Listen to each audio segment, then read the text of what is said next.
Hello everyone. I am Mohibullah Ansari, IPS officer.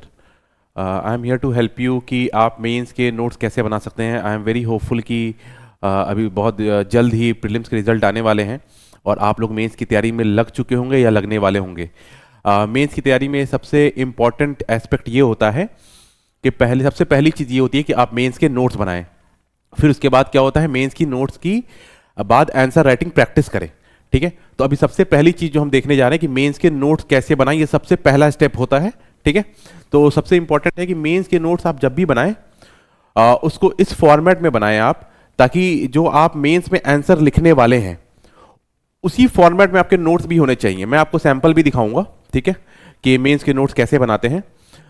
सबसे पहले ये देखते हैं कि कुछ टॉपिक्स ऐसे होते हैं जैसे सेक्शन ए में और सेक्शन बी में 5-5 क्वेश्चंस होते हैं जो कि 7 और 8 नंबर के होते हैं.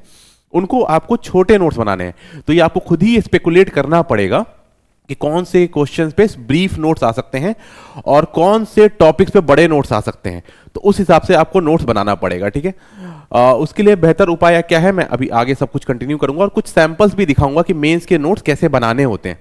ठीक है, मेंस के नोट में जो सबसे इंपॉर्टेंट चीज ध्यान देनी होती है वो ये है कि जैसे आप मेंस के नोट्स बना रहे हैं, जैसे कोई सा भी टॉपिक है, तो सबसे पहले आपको क्या करना है कि पहले टॉपिक चूज करना है. जैसे मान लीजिए आपने जुडिशियरी ही चूज किया, आप जुडिशियरी पे नोट्स बनाने जा रहे हैं, तो आप सबसे पहले उसमें पॉइंट आउट करेंगे कि कौन कौन टॉपिक्स पे जुडिशियरी पे नोट्स बन सकता है. देखो, जुडिशियरी तो कोई एक टॉपिक है नहीं. अब जुडिशियरी में जैसे आप देखेंगे कि जुडिशियरी की सब टॉपिक हो सकता है कि जुडिशियरी की अकाउंटेबिलिटी, फिर जुडिशरी आरटीआई. दूसरा टॉपिक ये हो सकता है कि जुडिशरी आरटीआई के अंदर आना चाहिए नहीं आना चाहिए. तीसरा ये हो सकता है कि भाई जुडिशियल ओवररीच और जुडिशियल एक्टिविज्म में डिफरेंस क्या है. ठीक है, आप समझ में क्या कह रहा हूं, इस पे बड़े बड़े क्वेश्चंस भी बन सकते हैं. फिर अगला आता है जुडिशियल इंफ्रास्ट्रक्चर का क्या इशू है, फिर जुडिशियल पेंडेंसी का क्या इशू है. इसमें बहुत बड़े बड़े क्वेश्चंस बन सकते हैं.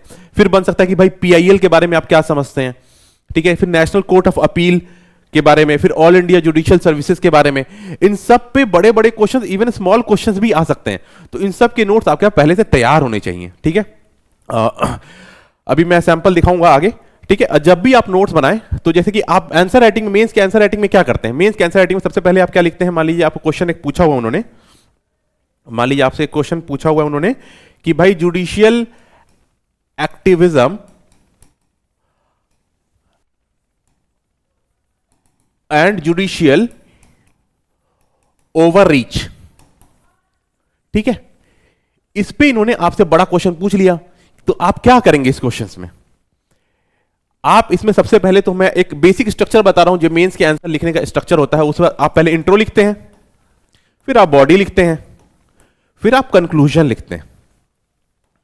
ठीक है, आपके इंट्रो, बॉडी और कंक्लूजन तीनों पहले से तैयार होने चाहिए, क्योंकि अगर अभी तैयार नहीं होंगे तो एग्जाम, अगर आप नोट्स ऐसी एक घिचपिच करके नोट्स बना लेते हैं तो आपको एग्जाम में नोट्स सही से याद नहीं आएंगे. इसलिए आपका इंट्रो, बॉडी, कंक्लूजन तीनों इसी एस्पेक्ट में आपके नोट्स में तैयार होने चाहिए, ताकि जैसे ही आप क्वेश्चन देखें आपको याद आ जाए कि इंट्रो में अच्छा मैंने ये लिखा था, बॉडी में ये लिखा था, कंक्लूजन में ये लिखा था, अपने नोट्स में. ठीक है ना. जैसे एजुकेशन है, अब मैं एक अगला एग्जाम्पल देता हूं. अब इसमें यह भी क्वेश्चन आ सकता है कि भाई जुडिशियल पेंडेंसी, जुडिशियल पेंडेंसी के बारे में आप क्या समझते हैं, ये क्यों है और इसके सॉल्यूशंस क्या हैं. तो इसका तरीका क्या है, वही तरीका है कि भाई उसी तरीके से फिर जुडिशियल पेंडेंसी पे आपके पास, कि जुडिशियल पेंडेंसी मतलब समझते हैं ना कि जुडिशरी में इतने केसेस क्यों पेंडिंग है. तो इसमें इंट्रो होना चाहिए, बॉडी होना चाहिए, कंक्लूजन होना चाहिए. ठीक है, इसी तरीके से आपके नोट्स भी बने चाहिए, इंट्रो होना चाहिए, उसमें बॉडी होना चाहिए, कंक्लूजन. ये नोट्स पहले से बने हुए होने चाहिए. ठीक है ना. तो इसमें बहुत सारे जब आप नोट्स बना लेंगे तो क्या होगा कि आप मोस्ट ऑफ द क्वेश्चन जो है जो एग्जाम में आने वाले हैं वो आप कवर कर लेंगे. ठीक है, अब प्रॉब्लम क्या होती है कि बहुत बच्चे अपने नोट्स नहीं बनाते हैं, कोचिंग के भरोसे रहते हैं. ये बहुत गलत स्ट्रेटजी है, बिकॉज एक कोचिंग क्या करती है, एक दो सोर्सेज को रेफर करती है और उनसे रेफर करके अपने नोट्स बना के आपको दे देती है. ठीक है, कोचिंग को तो एग्जाम में बैठना नहीं है, एग्जाम में आपको बैठना है. आपके पास कोई बच्चा सेम कंटेंट, दो बच्चे पढ़ रहे हैं, बट किसी एक का सिलेक्शन होगा, किसी एक का सिलेक्शन नहीं होगा. ऐसा क्यों होगा, क्योंकि उस जो दूसरे बच्चे जिसका सिलेक्शन हो रहा है उसने क्या किया है, उसने एक दो एक्स्ट्रा मटेरियल को रेफर करके अपना कंटेंट और अच्छा बना लिया है, और आप तो कोचिंग के भरोसे रह गए. समझ रहे ना. तो आपको अपना नोट्स बनाना बहुत जरूरी है. मैं एक भी टॉपर को नहीं जानता जिसने ये कहा कि मैंने आज तक अपने नोट्स बनाए ही नहीं। हर किसी ने अपने नोट्स बनाए हैं और अपने नोट्स से खुद ही तैयारी की है और उससे ही प्रैक्टिस करा है, ठीक है ना। ये कैसे होगा? जब आप नोट बना लेंगे, फिर आप नोट्स को याद करेंगे और फिर जब मेंस का आप टेस्ट सीरीज देंगे, मॉक टेस्ट जो होता है, जो कोचिंग्स के होते हैं बेसिकली, ठीक है, उसमें आप अपने नोट्स को याद करके जब लिखेंगे ना, तो वो प्रैक्टिस होती है, ठीक है ना। जैसे बेसिकली क्या होता है कि आप कोई चीज काम कर रहे हैं और जब तक उसकी प्रैक्टिस ना करें तब तक आप जो है उसको यूटिलाइज नहीं कर पाएंगे। तो इस मेंस के नोट को पहले बनाना है, फिर उसको रटना है और फिर टेस्ट सीरीज में उसको इस्तेमाल करना है, फिर जाके आपका जो है तैयारी पूरी पुख्ता होगी, ठीक है। डन। नेक्स्ट, तो कैसे करना है इसको, ठीक है।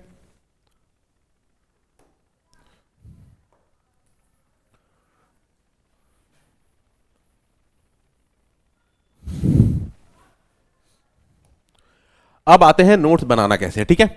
मैंने बहुत सारे सैंपल्स दिए हैं, सैंपल से ही आपको समझाऊंगा कि नोट्स कैसे बनाना है, ठीक है। एक ये क्वेश्चन है, एक आपने कभी सुना होगा कि एस्पिरेशनल डिस्ट्रिक्ट प्रोग्राम में गवर्नमेंट का आया था, ठीक है।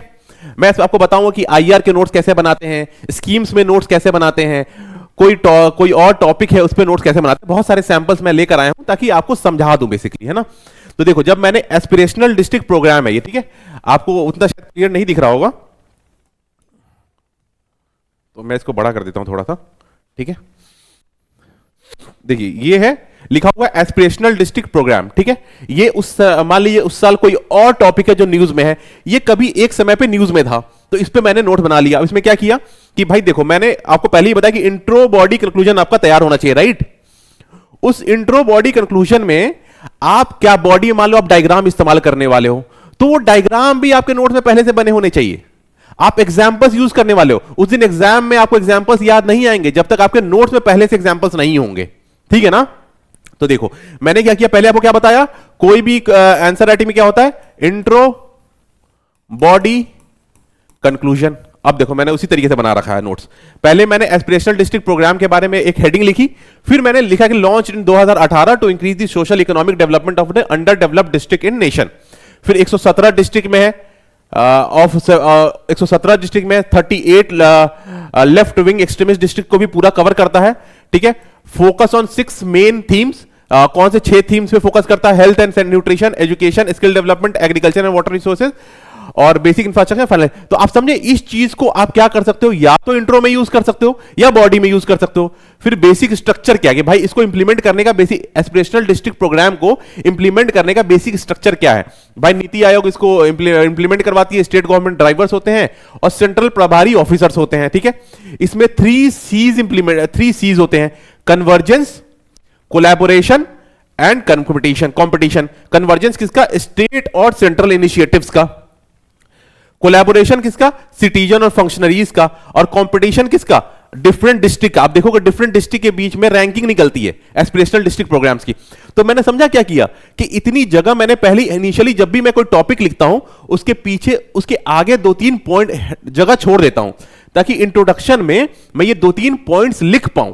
आप समझ रहे हो ना, खाली स्पेस छोड़ दो। और हमेशा लेफ्ट या राइट साइड में इतनी जगह छोड़ो कि कोई एग्जांपल है, कोई डायग्राम है, आप उसको बाद में ऐड करना चाहते हो तो आप उसको आराम से इसमें ऐड कर लो, ठीक है। अब देखो भाई, इस स्कीम की इश्यूज क्या है, ये इश्यूज भी मैंने लिख लिया कि भाई देखो, मैंने यहां पे एक हेडिंग बनाई इश्यूज करके कि इनसफिशिएंट बजट है, lack of coordination between ministries है, lack of quality administrative data impacting implementation and design at local level, ठीक है। आप समझ रहे हो। तो इसमें मैंने क्या किया कि marginalisation of sector with less weightage. अगर मान लो किसी एक, जैसे ये स्कीम्स हैं, ठीक है, इन 6 सेक्टर्स में उसका फोकस है, तो बाकी जो सेक्टर्स में फोकस नहीं है उस पे जो है वो सेक्टर्स इग्नोर ही हो गया है। तो समझ लीजिए स्कीम का इशू है। तो मैंने क्या किया, इंट्रोडक्शन के लिए कंटेंट बना लिया, अपने बॉडी के लिए कंटेंट बना लिया, ठीक है। अब आपको अपने क्वेश्चन को, आप अपने नोट्स को अच्छा कैसे और बनाओगे, बाकियों के नोट्स से अच्छा कैसे बनाओगे, उसका मात्र तरीका यह है कि आप क्या करोगे कि आप एग्जांपल्स ऐड करो। देखो, जैसे मैंने यहां इंपॉर्टेंट एग्जांपल्स करके ऐड किया है। फाइनेंशियल इंक्लूजन एक उसमें एस्पेक्ट होता है, ठीक है, एक इसमें टॉपिक होता है फाइनेंशियल इंक्लूजन। तो फाइनेंशियल इंक्लूजन में किसने सबसे अच्छा किया, जैसे गजपति है, उड़ीसा में एक जगह है गजपति, उन्होंने मिनी बैंक बनाया है पंचायत में, ठीक है, उसके थ्रू उन्होंने फाइनेंशियल इंक्लूजन किया है। तो ये एक बहुत अच्छा एग्जांपल है जो आप एग्जाम में यूज कर सकते हो। या स्किल डेवलपमेंट है, वही गजपति डिस्ट्रिक्ट में ही स्किल डेवलपमेंट में भी बहुत काम हुआ है, ठीक है। जैसे 11,600 कैंडिडेट्स को मोबिलाइज किया गया, उनका स्किल डेवलप किया गया। तो ये एक डेटा है, ये एग्जाम्पल है जो आपको एग्जाम में यूज करोगे तो आपके आंसर की वैल्यू बढ़ेगी। तो मेरे को जो कुछ भी इस इनिशिएटिव के बारे में पता है मैं इसमें लिख लूंगा और एग्जाम में क्या होगा, मेरे को याद आ जाएगा भाई कि पहले ये 5-6 पॉइंट थे, फिर ये 5-6 पॉइंट था, फिर एग्जाम्पल था। तो फिर क्या करोगे, आपको डायरेक्टली एग्जाम में यूटिलाइज कर लोगे। ठीक है, मैंने जगह छोड़ा हुआ है, कभी भी कोई आपको डायग्राम वायग्राम ऐड करना हो, एग्जांपल्स ऐड करना हो, आप वहां ऐड कर लो, यहां पे भी ऐड कर सकते हो, जहां मन वहां आप ऐड कर सकते हो। ठीक है, अगला एग्जांपल दिखाता हूं मैं आपको मेंस के नोट्स का। ठीक है, जैसे फॉरेस्ट राइट एक्ट है ना।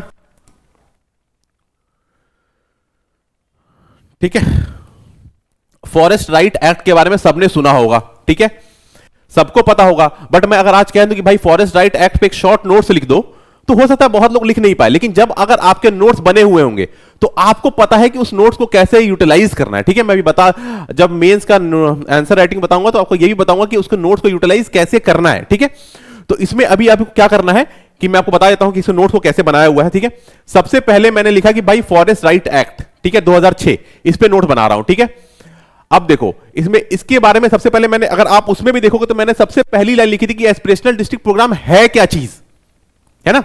इसमें भी फॉरेस्ट राइट एक्ट में मैंने सबसे पहली लाइन ये लिखी है कि फॉरेस्ट राइट एक्ट होता क्या है, restitution of deprived forest right across India including both individual rights and community rights. ये इसका डेफिनेशन ही है इस फॉरेस्ट राइट एक्ट का। ठीक है, जब भी इंट्रो लिखते हो तो आप उसमें क्या क्या लिख सकते हो, एक तो आप उसमें कोई डेटा या फैक्ट लिख दो, या उसका डेफिनेशन लिख दो, कुछ जो कोर्स टॉपिक पूछा हो, जैसे हीट वेव का मान लो टॉपिक नोट्स पूछा हुआ आपसे, है ना, तो हीट वेव का डेफिनेशन होना चाहिए, या आपके पास कोई डेटा होना चाहिए, या कोई फैक्ट होना चाहिए, या कोई रीसेंट एग्जांपल होना चाहिए जहां पे हीट वेव आया है। तो इससे क्या होता है कि आपका आंसर अच्छा बनता है। आप सिंपल सिंपल बात लिखोगे तो उससे बात नहीं बनेगी। ठीक है ना, आपको कोर बातें लिखनी पड़ेंगी, बिल्कुल कॉन्क्रीट बात लिखनी पड़ेगी। ठीक है, तो ये इसका डेफिनेशन में लिख दिया। अब देखो मैंने इसमें एग्जाम्पल, अगर आप देखोगे तो मैंने इसमें एग्जाम्पल भी दिया है। इनिशियली ही मैंने क्या किया कि एग्जाम्पल लिख लिया, एक मलधारी कम्युनिटी है जो गिर फॉरेस्ट है ना, उसमें प्रोटेक्शन प्रोवाइड उसमें रहती है। एक है इंडू मिशमी ट्राइब, ठीक है, टाइगर को एज अ ब्रदर ट्रीट करते हैं वो लोग। तो ये कितना अच्छा एग्जाम्पल है आपके पास।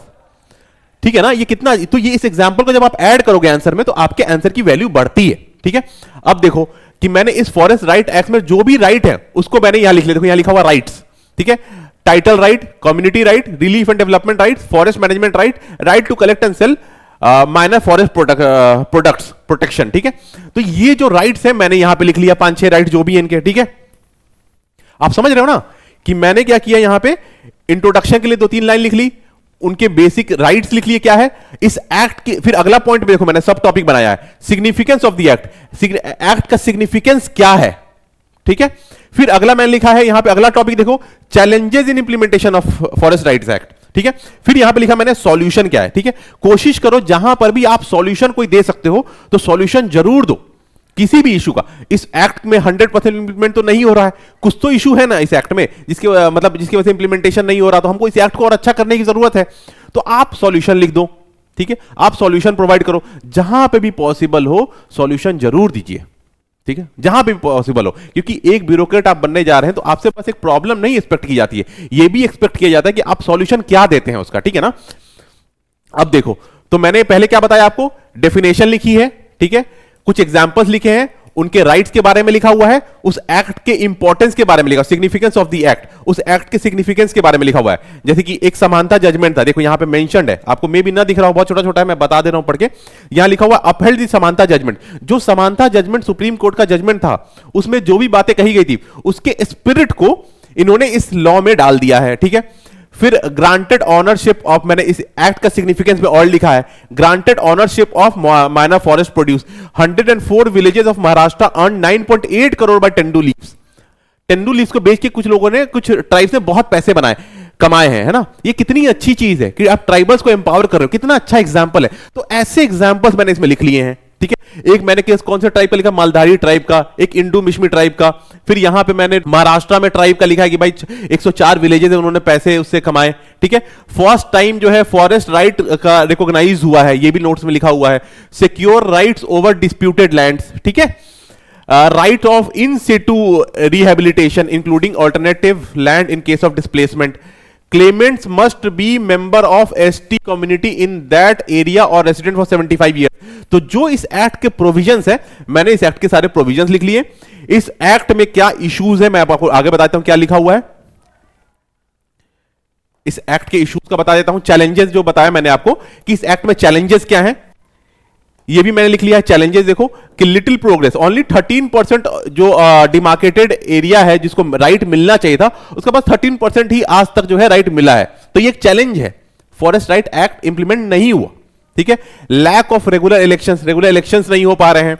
फॉरेस्ट डिपार्टमेंट हैज एक्वायर्ड एक effective control over the rights recognition process in the FRA, ठीक है। राइट जो नीचे वालों को मिलना था, जो ट्राइबल्स को मिलना था, वो राइट्स अभी तक उनको मिल नहीं पाए हैं, ठीक है ना। Problem of coordination between forest, revenue and tribal departments, ठीक है। Forest right committees don't have technical know how and infrastructure to keep land record. बहुत सारों में लिखा हुआ है कि भाई 3 जनरेशन होना चाहिए, 75 ईयर्स तक वो उस जमीन पे होने चाहिए उस एरिया में, बट उनके पास कहां से प्रूव करेंगे? वो क्या पेपर्स हैं उनके पास? नहीं है, राइट। तो ये एक प्रॉब्लम है, ठीक है। कलेक्टिव जो राइट जो ऊपर में सरकार ने कलेक्टिव राइट दिए थे, वो बहुत बार जो है इग्नोर कर दिए जाते हैं। तो ये मैंने क्या लिखा, इश्यूज लिखे हैं। सक्सेना कमेटी एक बनाई गई थी, Saxena committee pointed issues like wrongful rejection of claims. जागजा कमेटी एक्स से जागजा committee claims rejected without assigning reasons, मतलब ये 2 कमेटी बनी थी, तो उन 2 कमेटी ने कुछ इश्यूज बताए, मैंने उस कमेटी के नाम भी लिख लिए हैं, जजमेंट के नाम भी लिख लिए हैं। तो जो कुछ भी मुझे इस राइट के रिलेशन में पता था, मैंने सबको एक जगह पे लिख लिया है, ठीक है। अब मैंने सॉल्यूशन भी दिया हुआ है कि विलेज नॉलेज सेंटर हम लोग बना सकते हैं, समानता जजमेंट और वेदांता जजमेंट, इन दोनों के स्पिरिट को और अच्छे से इंप्लीमेंट कर सकते हैं। तो जब आप नॉर्मल बात लिखोगे और कि भाई इनके राइट्स को रिकॉग्नाइज किया जाए, और जब आप ये लिख रहे हो कि भाई समानता जजमेंट के स्पिरिट को इंप्लीमेंट किया जाए, वेदांता जजमेंट के स्पिरिट को इंप्लीमेंट किया जाए, तो कौन सा आंसर अच्छा है? जहां पे एक आपने कॉन्क्रीट बात कही है, ये कॉन्क्रीट स्टेटमेंट है कि वेदांता जजमेंट के स्पिरिट को इंप्लीमेंट किया जाए, है ना।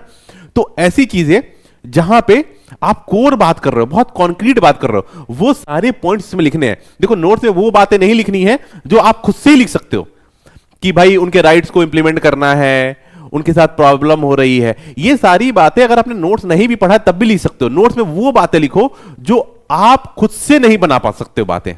एग्जाम में तो सब लोग नोट्स में बातें बना ही रहे हैं, ठीक है ना। एग्जाम में हर कोई कुछ ना कुछ तो लिख ही रहा है, बट सबका सिलेक्शन तो नहीं हो रहा। क्यों नहीं हो रहा? बिकॉज वो कॉन्क्रीट बात नहीं लिख रहा है। देखो इसमें कॉन्क्रीट बातें अगर आप देखोगे तो, ठीक है। नेक्स्ट एग्जांपल पे चलते हैं। अब देखो मैंने नेक्स्ट एग्जांपल जो कवर किया है वो है इसको थोड़ा अच्छे से बता देता हूं आपको। इलेक्शंस के बारे में कवर किया, ठीक है। अब देखो इलेक्शंस के बारे में जब मैंने कवर किया तो देखो इलेक्शन मैंने सबसे बड़ा टॉपिक लिखा इलेक्शंस। अब इलेक्शन से रिलेटेड जो भी आर्टिकल्स है कॉन्स्टिट्यूशन, मैंने उसको भी इसमें लिख लिया ताकि मेरे को दोबारा पॉलिटिक खोलने की जरूरत भी ना पड़े लक्ष्मीकांत, मैं सीधे इसी से अपना काम चला लूं। तो आर्टिकल 324 के बारे में लिख लिया है कि आर्टिकल 324 में क्या कहा गया है, आर्टिकल 324 to 329 तक क्या कहा गया वो भी लिख लिया है। देखो और मैंने पॉइंट्स लिख लिए और डेटा भी लिखा ताकि ये इंट्रोडक्शन में ये पॉइंट्स यूज हो जाएं। 55% donation received by the regional party 2019-20 came from unknown sources. Erectile bond accounted for 95% of the unknown source donation. आप समझ रहे हो, इलेक्शन से रिलेटेड जो भी डेटा था मैंने वो इंट्रोडक्शन में लिख लिया अपने पास। अब वो मैं कभी भी कहीं भी यूज कर सकता हूं, ठीक है ना। डोनेशन, अगला पॉइंट है donation received by national party from unknown sources added up to 71%। आप समझ रहे हो ना। According to centre of media study, देखो आप लिखोगे कोई बात कि भाई जैसे आगे लिखा हुआ कि 55 to 60,000 crore spent in 2019 Lok Sabha elections. ये किसने कहा है? Centre for media studies. अब ये बात आप खुद से कहो तो उसकी कोई वैल्यू नहीं है कि भाई 55,000 करोड़ रुपए जो इन्वेस्ट हो गए इलेक्शंस में या इलेक्शन में खर्चा कर दिया गया, बट आप कहो कि सेंटर ऑफ मीडिया स्टडीज ने ये बात कही है तो आपकी बात की वैल्यू बढ़ जाती है। इसी तरीके से कोई सोर्स कोड करोगे तो उससे आंसर की वैल्यू बढ़ती है। एग्जाम्पल्स, डेटा, सोर्सेज, इन सबसे आंसर की वैल्यू बढ़ती है। इन सबको आपको यूटिलाइज करना है, ठीक है ना। अब मैं देखो इलेक्शंस हो गया, ये इलेक्शन बहुत ब्रॉड टॉपिक है, उसमें कुछ कुछ सब टॉपिक्स है जैसे कि क्रिमिनलाइजेशन ऑफ पॉलिटिक्स है, इलेक्टोरल बॉन्ड है, फ्री एंड फेयर इलेक्शंस हैं। इन सब पे कोशिश करो कि आप छोटे छोटे ही नोट्स बना लो। अब जैसे मैंने इलेक्टोरल अगला टॉपिक कवर कर लिया, इलेक्टोरल बॉन्ड्स। इलेक्टोरल बॉन्ड भाई देखो मैंने उसके लिए क्या किया कि अपने लिए मैंने नोट्स में इंट्रोडक्शन डाल दिया पहले ही, ठीक है। अब देखो उसका पहला पॉइंट ही है scheme announced in union budget 2017-18, ठीक है। तो अब क्या हुआ कि भाई आपने बहुत कॉन्क्रीट बात कही कि 2017-18 में आप लिखो एक बात कि भाई इलेक्टोरल बॉन्ड जो है इलेक्शन में फंडिंग के लिए यूटिलाइज होता है, ये कितनी नॉर्मल बात है, बट आप लिखो 2017-18 में इलेक्टोरल बॉन्ड के थ्रू आप पार्टीज को फंड कर सकते हो, तो कितनी कॉन्क्रीट बात है कि भाई 2017-18 में आई थी, इस बच्चे को पता है, ठीक है ना। फिर आप इलेक्टोरल बॉन्ड के बारे में लिखते हो कि भाई इलेक्टोरल बॉन्ड होता क्या है, इंटरेस्ट, फिर मैंने उसकी कोर पॉइंट्स को लिख लिया, interest free financial instrument for making anonymous donation to political parties can be purchase from selected SBI branch, 1000, 10,000, 1 lakh, 1 crore, ठीक है। अवेलेबल ऑन 10th और 10 days for January, April, July, October. Eligible कौन कौन है पॉलिटिकल पार्टीज को फंड, कौन कौन से पॉलिटिकल पार्टीज एलिजिबल है फंड लेने के लिए, आप समझ रहे हो। तो मैंने उसके कोर फीचर्स लिख लिए उस बॉन्ड के, ठीक है ना। अब इश्यूज क्या है इलेक्टोरल बॉन्ड के, कि इसके बारे में क्या बातें कही जाती हैं, ठीक है ना, ये मैंने लिख लिया। फिर भाई इसके बारे में कुछ फेवर में भी तो बातें कही जाती होंगी, तो फिर मैंने क्या किया कि देखो, तो ये देखो यही बॉडी होता है। अगर मान लो इलेक्टोरल बॉन्ड पे क्वेश्चन आता है तो ऐसे ही आंसर आपको ऐसे ही लिखना है कि पहले उसके बारे में बता दिया इंट्रोडक्शन में, फिर उसके फीचर्स के बारे में बता दिया, फिर अगेंस्ट क्या पॉइंट्स हैं वो बता दिया, फिर फेवर में क्या पॉइंट्स है कि भाई वो क्यों होना चाहिए ये बता दिया, ठीक है। मैं एक एक पॉइंट बता देता हूं दोनों का कि भाई अगेंस्ट और फेवर में क्या क्या पॉइंट मैंने लिखे हुए हैं, ठीक है। ये अगेंस्ट में मैंने लिखा हुआ पहला point, out of purview of section 29C of RPA. आप समझ रहे हो, आप कोई सेक्शन कोट कर रहे हो, कितनी बड़ी अच्छी बात है। आपने बस हवा हवा में आंसर नहीं लिखा है, आपने बहुत स्पेसिफिक पॉइंट लिखा हुआ है, तो जब नोट बनाओगे तभी लिख पाओगे, ठीक है। अब मान लो फेवर में क्या पॉइंट है, ठीक है। तो फेवर में पॉइंट है कि भाई protect donor from political victimisation, ठीक है। Non disclosure of the identity of the donor, तो ये भी बहुत कोर पॉइंट है ना।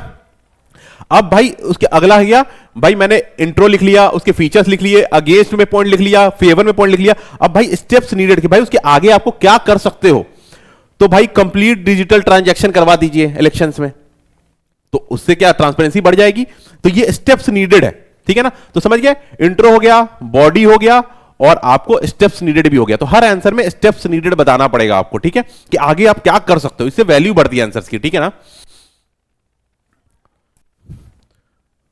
ठीक है, स्टेप्स नीडेड हो गया। तो फिर मैंने आपको और क्या बताया था, अगर आपको याद हो, कि इलेक्शन बहुत बड़ा टॉपिक है ना, छोटा टॉपिक तो है नहीं इलेक्शन। जैसे मैंने अभी आपको मैंने इलेक्टोरल बॉन्ड कवर करके दिखाया, उसी तरीके से क्रिमिनलाइजेशन ऑफ पॉलिटिक्स भी कवर कर लिया। देखो क्रिमिनलाइजेशन ऑफ पॉलिटिक्स मैंने एक टॉपिक बनाया है, ठीक है।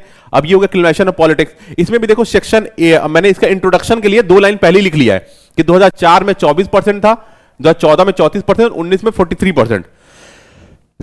इसको आप ग्राफ से भी दिखा सकते हो, ठीक है ना। Section 8 of RPA 1951 bans convicted politicians but those facing trials are free to contest election. ये आप इंट्रो में यूज कर सकते हो। इंट्रो के लिए 2 पॉइंट लिख लिया। इलेक्शन कमीशन ने क्या क्या स्टेप लिया है क्रिमिनलाइजेशन ऑफ पॉलिटिक्स को फाइट करने के लिए, मैंने स्टेप लिख लिया। Steps taken by supreme court, ADR case है, ठीक है, सुब्रमण्यम स्वामी केस है, ठीक है, उसमें वीवीपैट इंट्रोड्यूस हुआ था। तो जो भी आप लिख सकते हो ना कोर पॉइंट, देखो इसमें मैंने क्या किया है, steps taken by supreme court, lily Thomas case है, ठीक है, पब्लिक इंटरेस्ट फाउंडेशन केस है, ये सुप्रीम कोर्ट के स्टेट्स हैं, स्टेप्स लिए हुए हैं, ठीक है ना। अब देखो इसमें मैंने वे फॉरवर्ड कर लिया कि fast forward disposal of cases against sitting legislatures, ठीक है ना। तो क्या किया मैंने, इंट्रोडक्शन लिख लिया, इलेक्शन कमीशन के स्टेप्स लिख लिए, सुप्रीम कोर्ट के स्टेप लिख लिए, वे फॉरवर्ड लिख लिया। आप समझ रहे हो ना। तो आपको एग्जाम में जब क्वेश्चन आएगा कि भाई क्रिमिनलाइजेशन ऑफ पॉलिटिक्स में बताइए, तो आपको एकदम लाइन से याद आ जाएगा मैंने ये लिखा हुआ था। समझ गए। देखो इसी में जो मैंने आपको बताया अभी, क्रिमिनलाइजेशन ऑफ पॉलिटिक्स में intro, steps taken by election commission of India, steps taken by supreme court, way forward में देखो कितने सारे पॉइंट लिखे हुए हैं, ठीक है ना, कितने सारे। जैसे कि पब्लिक इंटरेस्ट फाउंडेशन केस में पब्लिक रिप्रेजेंटेशन केस, इसमें लिखा हुआ है कि पब्लिक इंटरेस्ट फाउंडेशन केस जो था उसमें कोर्ट का कहना था कि जो भी पब्लिक रिप्रेजेंटेटिव का केस है उसको 1 साल में आप रफा दफा करिए। तो ये कितना इंपॉर्टेंट पॉइंट है ना। तो इस पॉइंट को मैंने वे फॉरवर्ड में लिख लिया, आप इसको यूटिलाइज कर सकते हो डायरेक्टली आंसर में, ठीक है ना। तो ये वे फॉरवर्ड हो गया। अब देखो जब भी कभी आंसर लिखो तो कोशिश करो कि ज्यादा से ज्यादा एग्जाम्पल यूज करने के लिए, है ना। एग्जाम्पल से क्या होता है, आंसर की वैल्यू बढ़ती है। देखो मैंने एग्जाम्पल लिखा हुआ है, तो जैसे हेल्थ में कोई एक हैलाकांडी जगह है आसाम में, वहां पे हेल्थ का एग्जाम्पल है। जैसे एजुकेशन का मैंने एग्जाम्पल लिखा हुआ, मैं दोनों पढ़ के बता देता हूं। हेल्थ में एग्जाम्पल है हैलाकांडी आसाम में, gift 5 sampling to parents of new child, girl child, fruit of trees will be fed to children build immunity, ठीक है। मैंने बहुत शॉर्ट नोट्स में लिखा हुआ है मैंने, ठीक है ना, कि हैलाकांडी में क्या होता है, कोई लड़की बच्चा पैदा होती है तो उसको जो है 5 सैपलिंग दिए जाते हैं, ठीक है ना। इससे क्या होगा, हेल्थ के एग्जाम, ये हेल्थ में भी आ जाएगा और एनवायरमेंट में भी आ जाएगा आपके आंसर। आप समझ रहे हो, दोनों जगह पे एग्जांपल यूज कर सकते हो, ठीक है। एजुकेशन का एग्जांपल लिखा है, राजनंद गांव छत्तीसगढ़ में है। यहां पे sanitation facilities for every girl child in toilet in each school. उन्नयन बंका था बिहार का, एक बहुत टेक्नोलॉजी यूज किया गया था और बहुत अच्छी लर्निंग आउटपुट आई थी। तो वो भी एग्जांपल आप यूज कर सकते हो, एग्जांपल आप टेक्नोलॉजी में यूज कर सकते हो और एजुकेशन में भी यूज कर सकते हो, ठीक है ना। तो ऐसे एग्जाम्पल की लिस्ट बना लो अपने पास, नहीं तो जहां पे टॉपिक बना रहे हो, जुडिशरी का है, एजुकेशन का, जहां नोट बना रहे हो, वहीं पे बाजू में आप ये एग्जाम्पल्स ऐड करते जाओ, ताकि आप जब उसको पढ़ो तो आप उस नोट को साथ में रिवाइज करते जाओ। डायग्राम भी खूब सारे बना लो, ताकि वो एग्जाम में ना वो डायग्राम एग्जाम्पल फटाफट आपको याद आ जाएंगे, ठीक है ना। अब मान लो मैं एक और एग्जाम्पल देता हूं आपको, और एग्जाम्पल देता हूं, जैसे एजिंग पॉपुलेशन, एजिंग मतलब बूढ़ी होती हुई पॉपुलेशन, ठीक है। इंडिया में एजिंग पॉपुलेशन 2047 के बाद बहुत ज्यादा बढ़ने लगेगी, ठीक है। तो मान लो एजिंग पॉपुलेशन पे आपसे क्वेश्चन पूछ लेता है, ठीक है। तो एजिंग पॉपुलेशन में क्या करूंगा, सबसे पहले मैंने क्या किया, देखो एजिंग पॉपुलेशन मैंने टॉपिक लिखा, इसके पीछे देखो 2020 और 2030 डिकेड ऑफ हेल्दी एजिंग लिखा हुआ है, ठीक है। तो ये बनाया हुआ है 2020 टू 2030 एज डिक्लेयर्ड किया गया है डिकेड ऑफ हेल्दी एजिंग। तो इसमें क्या होगा कि आप ना ये पॉइंट सीधे इंट्रो में यूज कर सकते हो। अगला, according to UN population fund report 20% of the population will be by 2050 ageing population होगी। ग्लोबल एज वॉच इंडेक्स में 71 आउट ऑफ 96 रैंकिंग है अपनी। फिर quality of life of elders में, ठीक है, nearly 71% of the elderly population are in rural areas. तो ये क्या, ये मैंने देखो डेटा लिखा है, इन डेटा को डायरेक्टली मैं जो है इंट्रोडक्शन में यूज कर लूंगा एजिंग पे जब भी कोई क्वेश्चन आएगा तो, ठीक है। अब देखो मैंने एजिंग के इश्यूज लिखेंगे, भाई एज आदमी होता है तो उसके इश्यूज क्या होते हैं, ठीक है। जैसे उसमें एक एम्प्टी नोज सिंड्रोम होता है। एम्प्टी नोज सिंड्रोम पता है क्या होता है, कि जब क्या होता है कि आप पढ़ने लिखने लग जाते हो और आप बड़े आदमी हो जाते हो या आप नौकरी करने चले जाते हो, तो आप क्या करते हो, अपने माँ बाप को घर में छोड़ देते हो और आप चले जाते हो बाहर। इसको बोलते हैं एम्प्टी नेस्ट सिंड्रोम, ठीक है ना। जैसे वैसे ये चिड़िया जो है, जो बड़ी हो जाती है तो वो घर छोड़ के चली जाती है, उड़ जाती है। उसी के जब बच्चा पढ़ लिख लेता है तो वो घर छोड़ के नौकरी की तलाश में चला जाता है। तो एम्प्टी नेस्ट सिंड्रोम हो जाता है कि वो नेस्ट खाली हो जाता है, वो घर खाली हो जाता है। तो बूढ़े अकेले घर में रहते हैं और जो यंग लोग हैं वो बाहर चले जाते हैं। ये हर घर की कहानी है, आपके घर की भी कहानी होगी, ठीक है ना। फेमिनाइजेशन ऑफ एजिंग मतलब ज्यादा से ज्यादा बूढ़ी औरतें जो हैं वो क्योंकि उनकी लाइफ एक्सपेक्टेंसी ज्यादा होती है, तो आप देखोगे एज पॉपुलेशन में बूढ़ी औरतें बहुत ज्यादा हैं, ठीक है ना। रूरलाइजेशन ऑफ एल्डर्स, क्योंकि रूरल एरियाज में एल्डर्स ज्यादा हैं। तो ये क्या, देखो ये बहुत कोर पॉइंट्स हैं, इसको आप लिखोगे तो अच्छा लगेगा आंसर लिखने में, है ना। आप बातें लिखोगे भाई उनको दिक्कत आती है, हेल्थ की दिक्कत आती है, एजुकेशन में ये प्रॉब्लम है, तो ये सब प्रॉब्लम सबको पता है, बट ऐसे कोर वर्ड्स यूज करेंगे, ruralisation of elders, emptiness syndrome, feminisation of elders, या फिर कोई डेटा दोगे तो इससे और आपके आंसर की वैल्यू बढ़ेगी। जैसे डेटा है, मैं बता दे रहा हूं, एक डेटा है कि declining social indicators according to longitudinal ageing study of India 2020 report 75% of the elderly population suffer from one और मोर क्लिनिकल डिजीज। ये देखो ये डेटा है, इस डेटा से आपकी क्या होगा, आंसर की वैल्यू बढ़ जाएगी। आप लिखोगे भाई उनकी हेल्थ सही नहीं रहती, वो लिखना और इस पॉइंट को लिखना, दोनों में कितना जमीन आसमान का अंतर है ना। तो इसलिए देखो मैंने इससे पहले ही इसमें लिख लिया। अब भाई सरकार ने, मैंने इश्यूज लिख लिए, देखो इंट्रो के लिए पॉइंट लिख लिया है, इश्यूज लिख लिए उनके। अगला मैंने लिखा है कि स्कीम्स क्या है जो उनके वेलफेयर के लिए बनाई गई हैं, वो मैंने वो भी लिख लिया। National policy on elder person 1999 है। Maintenance and welfare of parents and senior citizen act 2007 है। पीएम जन आरोग्य योजना है। Indira Gandhi national old age pension scheme है। National council for senior citizen है।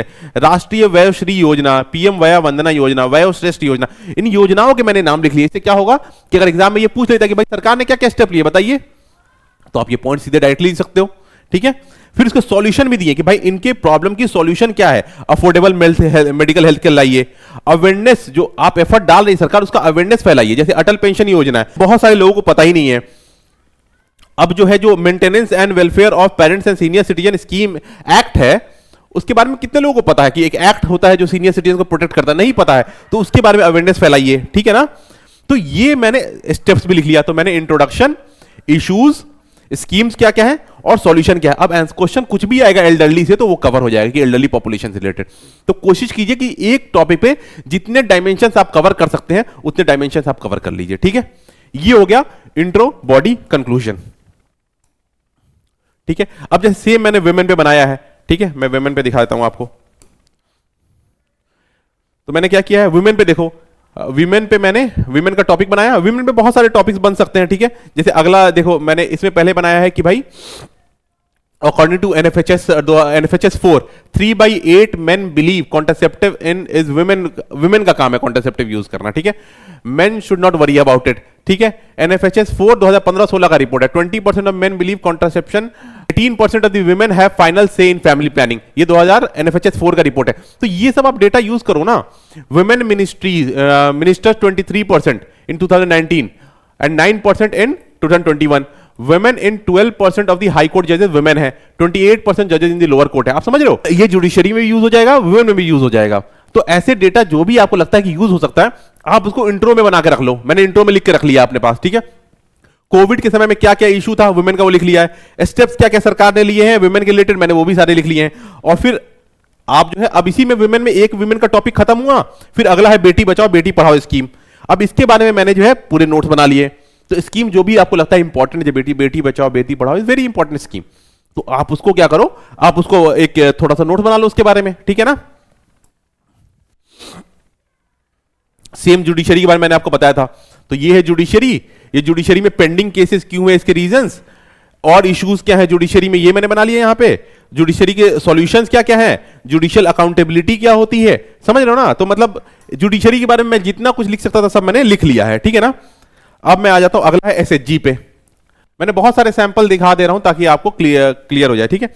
अब एसएचजी में देखो, एसएचजी मतलब होता है ना सेल्फ हेल्प ग्रुप। तो इसमें आप क्या लिखोगे भाई, सेल्फ हेल्प ग्रुप का एक चीज होती है जिसमें बहुत सारे लोग साथ में आके काम करते हैं। इससे लिखने से बढ़िया कुछ डेटा फैक्ट आप लिखो। उसके लिए पहले क्या नोट्स तैयार करना पड़ेगा, ताकि नोट्स में होगा तभी तो याद आएगा।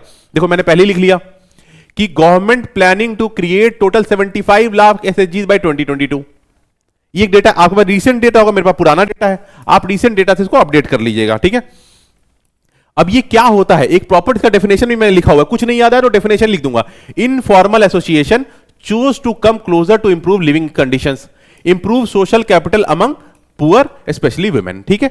अब मैंने एसएचजी के ये 3-4 पॉइंट लिख लिए इंट्रोडक्शन के लिए, ठीक है ना, इंट्रोडक्शन के लिए लिख लिया।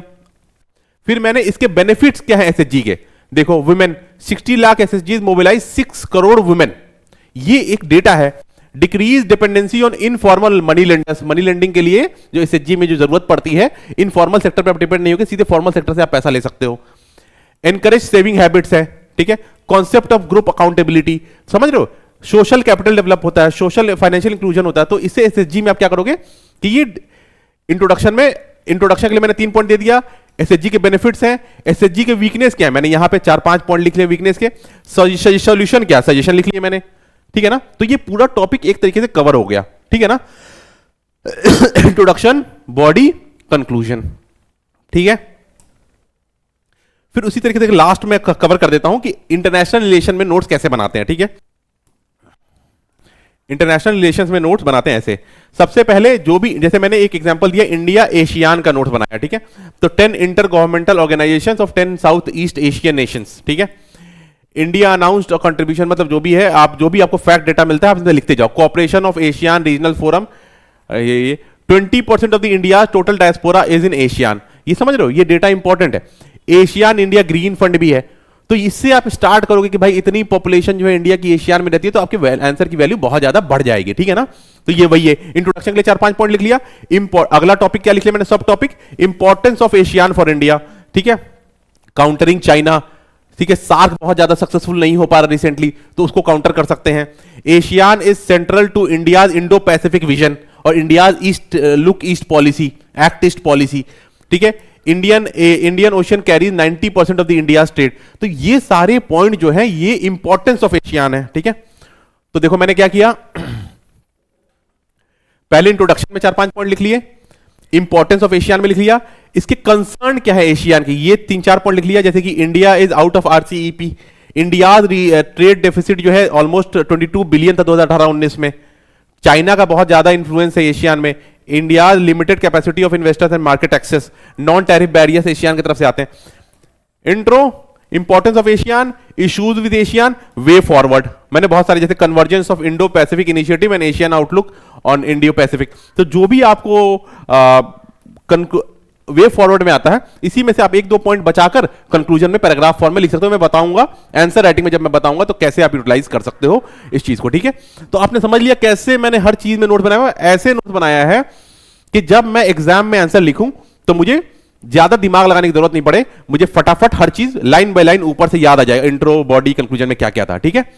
I hope this will be very helpful for you कि आपको मेंस में आंसर लिखने के लिए। Really thank you for watching all this, thank you.